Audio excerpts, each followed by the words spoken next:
चुनाव में वोट दो कारणों से दिए जाते हैं, एक किसी को हराने के लिए और दूसरा किसी को जिताने के लिए। ये पहला चुनाव मैं देख रहा हूं जहां दोनों कारण एक ही चुनाव में।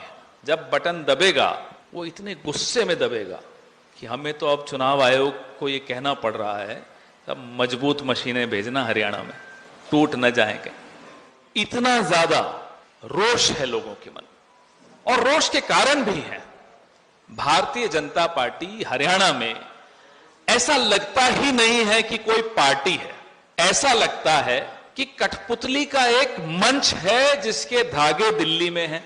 चुनाव से थोड़े महीनों पहले खट्टर साहब की मनोहर कहानियां खत्म कर दी, और यहां पास में ही एक हलका है, वहां के नेता अपने आप को गब्बर सिंह कहते थे, उनकी बाजुएं काट दी, उनके मंत्रालय को खत्म कर दिया। अब वो अकेले अंबाला में घूमते हैं। एक ऐसा नेता जो मंच पर सुबक सुबक कर रोता है।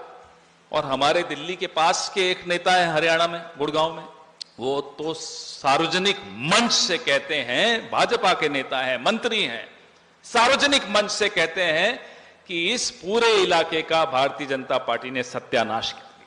कि जो प्रभारी बनाया, विप्लव देव जी को भी बुलाया सह चुनाव प्रभारी, वो सरेआम अहीरों को गाली दे देते हैं, जाटों को गाली दे देते हैं, पंजाबियों को गाली दे देते हैं।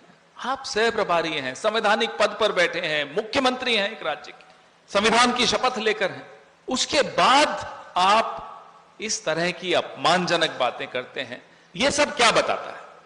यह सब ये बताता है कि अब उनके सामने कुछ करिकुलम है ही नहीं, पाठ्यक्रम है ही नहीं, मालूम ही नहीं क्या बात करनी है। बौखलाए हुए, बदहवास, अरे कांग्रेस में ये हो रहा है, कांग्रेस में वो हो रहा है। अरे आप अपनी बात बताओ, 10 साल में आपने क्या किया? 10 साल आप सरकार में हो और बात कांग्रेस की कर रहे हो, जैसे कि आपके दिल्ली वाले साहब करते हैं। 10 साल से केंद्र में बैठे हैं, प्रधानमंत्री हैं, बात नेहरू जी की करते हैं। अरे अपनी बताओ ना, क्या किया 10 साल में? क्यों हरियाणा को नंबर 1 पे ले आए बेरोजगारी में? क्यों पर्चे लीक हुए?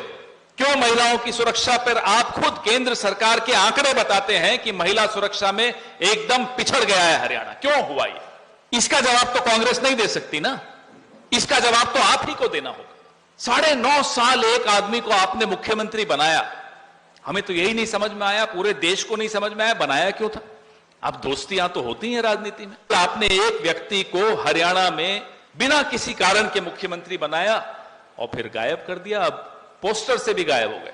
जैसे विदेशों से कभी ट्रंप आ जाते हैं, कभी कोई बाहर के राष्ट्रपति प्रधानमंत्री आते हैं, तो मोदी जी क्या करते हैं कि इस देश की गरीबी, पिछड़ापन छिपाने के लिए एक सफेद चादर लगा देते हैं। आपने देखा होगा हरियाणा में ठीक वैसा हो रहा है। चुनाव आने से पहले एक सफेद चादर लगा दी, खट्टर साहब आउट, एक और मुख्यमंत्री ले आए।